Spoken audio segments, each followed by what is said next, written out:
Okey. Bismillahirrahmanirrahim. Assalamualaikum warahmatullahi wabarakatuh. Waalaikumsalam warahmatullahi wabarakatuh. Alhamdulillah. Allahumma salli ala sayyidina Muhammad wa ala alihi washabbihi wasallam. Bapak Ibu sekalian, para fasilitator P5RA yang kami hormati, bahwa pada pertemuan hari ini kita akan bicara tentang syarat salat. Jadi syarat salat itu secara umum ada 6 perkara. Yang pertama, suci dari hadas dan najis. Kita akan jelaskan itu semua nanti. Kemudian menutup aurat dan juga masuk waktu. Kemudian menghadap kiblat. Kemudian faham mana yang rukun wajib dan mana yang rukun sunnah. Kemudian terakhir, tidak berencana untuk membatalkan salat.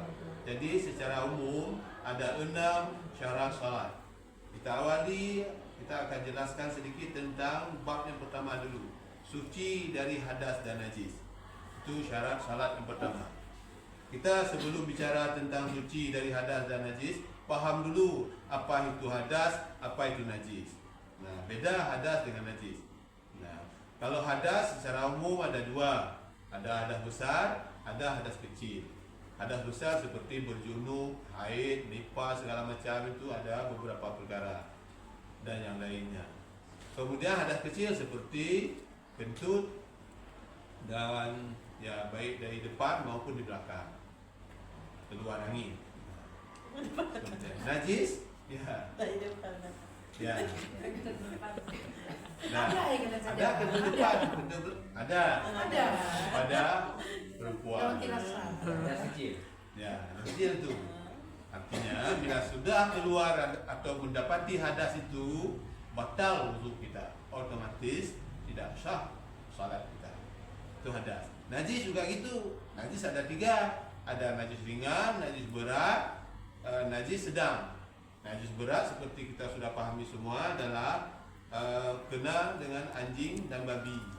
Kalau hadis kalau najis sedang, ya seperti kena tai segala macam yang nampak dan nyata, terasa baunya, nampak warnanya, terasa bila diraba.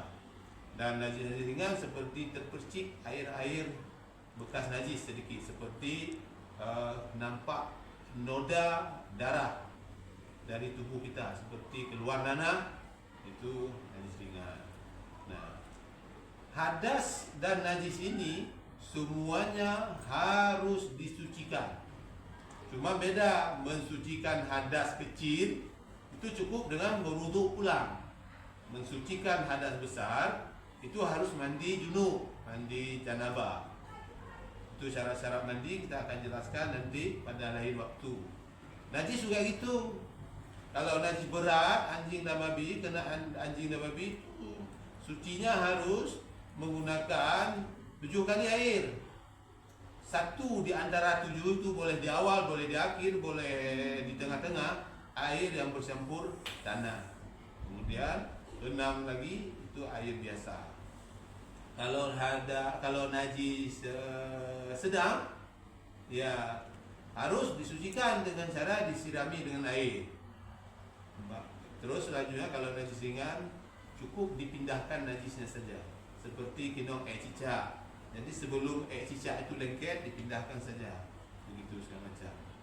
Nah, alat untuk mensucikan najis dan hadas itu adalah air. Bapak Ibu semua, air. Air juga terbagi-bagi. Air secara umum ada 4 hal, 4 jenis air. Yang pertama ada air yang suci menyucikan. Mana dia? Yaitu air mutlak. Berapa dia? Ada 7. Ada air hujan, air laut, air sungai, air sumur, air mata air embun atau air salju. Itu air mutlak alias suci dan menyucikan. Ada air yang suci tapi tidak menyucikan. Seperti air kopi, suci diminum halal tapi tidak bisa berwudu. Suci tapi tidak menyucikan.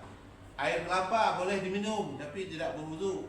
Air teh dan segala macam, suci tapi tidak menyucikan. Kemudian ada air yang mustakmal. yaitu air yang sudah dipakai untuk bersuci sebelumnya. Nah, misalnya kita wudhu, airnya kita tampung jadi satu ember.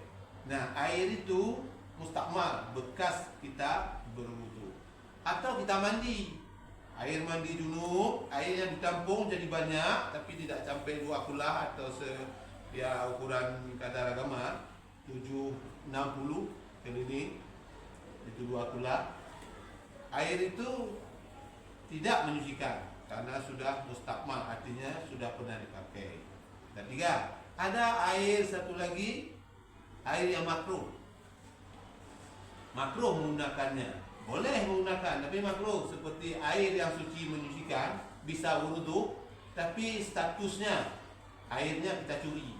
Ada ember orang menampung air di luar rumah kita. Kita mau salat, air itu boleh untuk wudhu, tapi bukan punya kita. Kita wudhu dengan air itu makruh. Salatnya boleh, tapi dosa mencurinya kita. Begitu. Ada lagi air makruh, air banyak, tapi panas karena matahari. Begitu kita terasa mengganggu, tidak nyaman. Boleh berwudhu dengan air itu, tapi sifatnya makruh. Nah, jadi ada 4 air. Air yang suci menyucikan, air yang suci tapi tidak menyucikan, air yang mustakmal, dan air yang makruh. Itu. Sudah, itu tentang najis. Air semua itu adalah alat untuk mensucikan kita dari najis sebagai syarat utama daripada sholat. Kemudian tidak cuma dari air, syarat tadi kan suci dari hadas dan najis. Terhadap apa? Puasa, bila hari puasa. Dan itu otomatis sudah masuk waktu subuh sampai terbit matahari. Apakah mesti sempurna? Tidak. Terbit sedikit saja, dah habis waktu subuh. Tidak harus nunggu baru habis, dah. Nunggu bulan maksa. Sedikit saja sudah batal waktu subuh. Subuh. Jadi itu syarat salat yang ketiga masuk waktu. Saya yakin Bapak Ibu sudah sangat paham dengan waktu, tinggal jelaskan dia kepada anak. Ada mungkin ada pertanyaan dengan waktu itu? Bapak Ibu tidak ada ya? Jelas. Sudah jelas. Kemudian menghadap kiblat, syarat yang keempat. Nah, anak harus tahu bahwa syarat salat itu menghadap kiblat. Tidak ada kecuali, hanya 2 hal kecuali. Boleh tidak menghadap kiblat bila yang pertama, salat saat orang ketakutan, saat perang. Dunia sekarang kan tak ada lagi kecuali di Palestina atau Kamboja sekarang dengan Thailand itu lagi perang. Selain itu tidak ada. Syarat 2, boleh tidak menghadap kiblat saat dalam perjalanan di laut. Misalnya di kapal, arah kiblat ke sana. Itu waktu usallinya boleh menghadap ke kiblat. Allah. Setelah itu kapalnya berputar-putar, tak ada arah lagi. Kalau lihat video, ada yang ke sana, ada yang ke sana, beda-beda kiblat. Itu salat dalam perjalanan di kapal laut, atau di kereta api, atau di kenderaan, atau dalam safar atau perjalanan. Itu boleh tidak menghadap kiblat. Selain 2 hal perang dan dalam perjalanan kenderaan, tidak boleh, harus menghadap kiblat. Misalnya ke gunung, dikejar binatang buas lagi sholat. Ya. Itu bagaimana? Misalnya ke gunung, lagi dikejar binatang buas. Ya, betul tu. Apakah itu bisa dimaknai sebagai perang? Ya, perang artinya menyelamatkan diri. Bagus sekali pertanyaan. Ada jawaban? Itu pertanyaan orang pintar. Anak-anak kan nggak segitu Bisa jadi ada nanti anak-anak Anak yang bertentu. pintar. Ya. Ada jawaban? Pak Tik gimana? Kondisinya sama. Tapi Sama perang. ya, tadi sama yang perang. Dalam bab fikih, hal yang sama boleh dikias dengan keadaan perang. Tapi jangan salah, ketakutannya yang diukur. Nah, bukan sekedar takut sikit terus mengambil dalil perang. Perang itu ketakutannya menyangkut dengan nyawa. Ular tidak akan nyawa misalkan, atau harimau itu menyangkut nyawa. Okey. Kan babi. Di bawah itu misalnya apa yang Babi takut? misalnya kan menyangkut nyawa. Babi Menyangkut mungkin nyawa tidak apa? sampai membunuh ya. Tidak sampai membunuh melukai dia. dan ya melukai. Tidak sama kondisinya melukai dengan mati kadang perang. Jadi tidak boleh dikias. Kalau harimau saya yakin boleh dikias. Harimau misalnya, terus kita salat. Itu pun, nah, bila waktunya sudah sedikit, bila panjang waktu, kenapa harus salat terus waktu panjang sementara dia ada harimau, kita harus menghadap kiblat. Itu kan ibu bisa menjelaskan, mengembangkan kepada anak-anak. Bisa salat jam 2, kenapa paksa jam 1 sementara di situ maut mengintai? Nah, begitu. Perang juga gitu. Nah, masih ada waktu. Kalau picik waktu setelah waktu yang sedikit, okey. Ada pertanyaan lain? Ada? Pak Ibu? Nanti anak-anak, Bapak Ibu berpikir sendiri kira-kira apa yang akan muncul dari anak-anak seperti barusan. Okey, nomor 5, cara lain dari syarat salat, faham mana yang wajib dan mana yang sunat. Ini yang agak keliru bagi anak-anak, karena tidak tahu yang mana rukun wajib, yang mana rukun sunat. Nah, di bawah itu di materi di modul kita sudah ada rukun salat. Rukun salat secara umum yang ramai dibicarakan oleh orang ada 13. Itu rukun. Makna rukun itu harus dilakukan, masuk kategori wajib. Yang boleh tidak dilakukan masuk kategori sunat.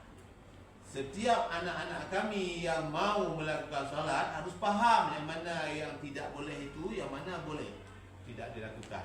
Contohnya niat. Niat boleh enggak? Tidak ada niat. Tidak boleh. Berarti niat itu wajib. Nomor 2 umpamanya baca doa iftitah. Boleh enggak tidak dibaca? Boleh. Jadi habis takbiratul ihram, habis Allahu Akbar langsung baca Al-Fatihah. Boleh enggak? Boleh, karena doa iftitah Allahu Akbar kabira walhamdulillah itu hukumnya sunat. Berarti itu sudah faham tentang mana yang rukun wajib, mana yang rukun sunat. Begitu Bapak Ibu. Ada pertanyaan tentang ini?